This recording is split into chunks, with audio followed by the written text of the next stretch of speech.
You have Wi-Fi, they have silence. You have unlimited information, they have one book.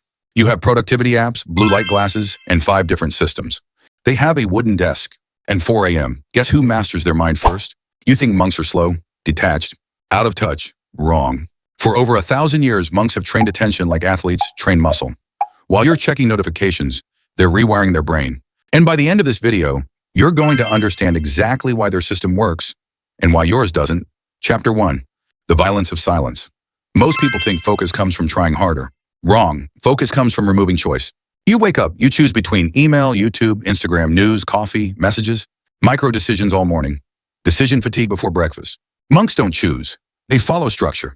Wake, wash, sit, study. Work, eat, silence. Same time. Every day, psychologist Roy Baumeister studied decision fatigue. The more choices you make, the worse your cognitive performance becomes. Judges give harsher sentences later in the day. Why? Mental depletion. You're depleted before you start. Monks eliminate decisions to preserve cognition.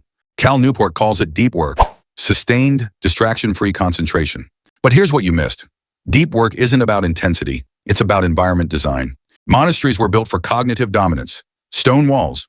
No visual clutter, no noise pollution, no novelty. Your brain is a novelty addict. Dopamine spikes when something new appears. Notification? Spike. New tab? Spike. Scroll?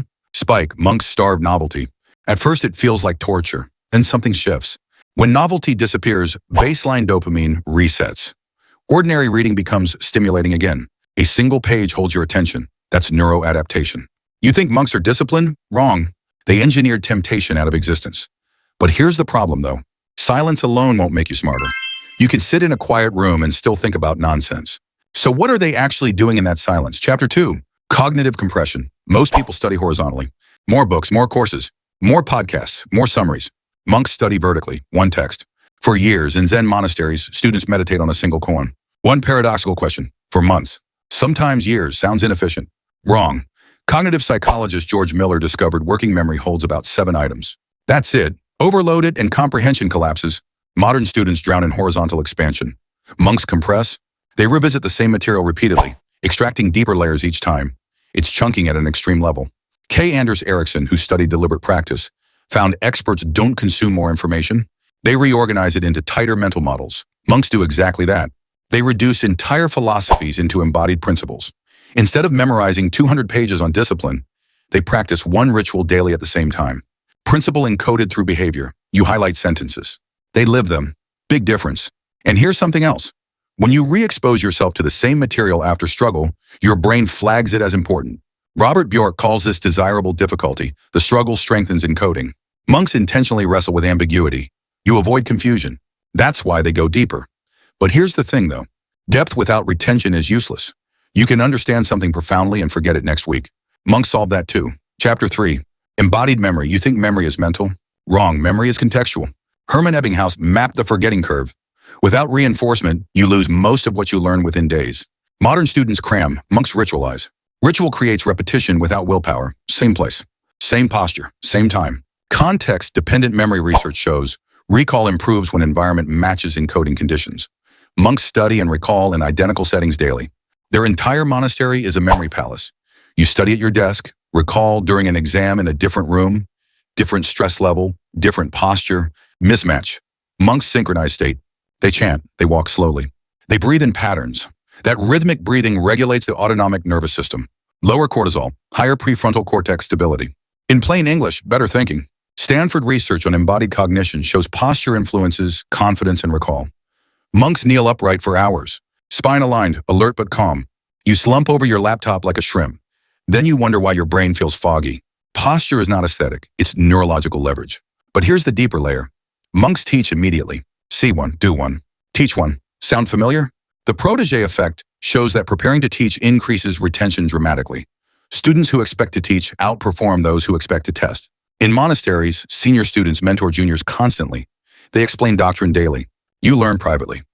They externalize knowledge. Massive difference. Hit subscribe before you forget that.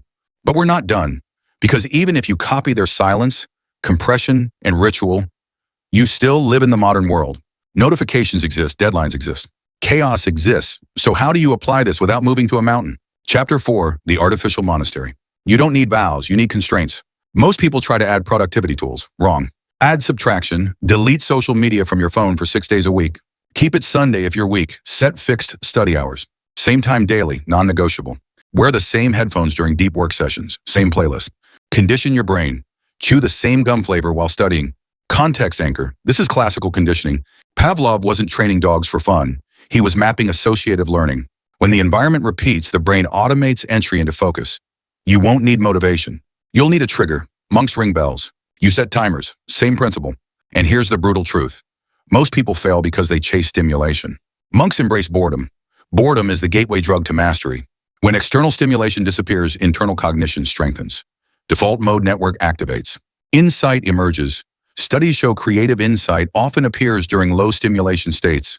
Showers, walks, quiet sitting. You never reach that state. You interrupt it.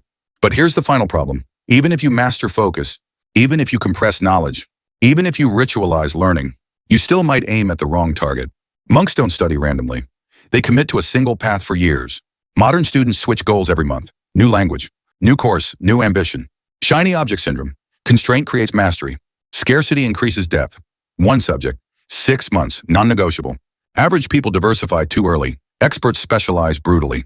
That's why it feels unfair. Monks aren't superhuman. They just eliminated everything you refuse to eliminate. Silence over noise.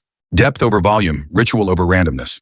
Constraint over choice. And here's the dangerous part. Once you feel what uninterrupted cognition is like, you won't go back. Your phone will feel loud. Your habits will feel sloppy. Your environment will feel weak. You'll realize you weren't bad at learning. You were overexposed, engineered for distraction, trained for mediocrity. The monastery wasn't about religion, it was about attention architecture. But here's the thing though, if you build focus without speed, you're still slow. That's why I made a video breaking down the exact system elite performers use to learn 10 times faster without burning out. Because silence is step 1. Acceleration is step 2. Watch that next. Create a new script and title.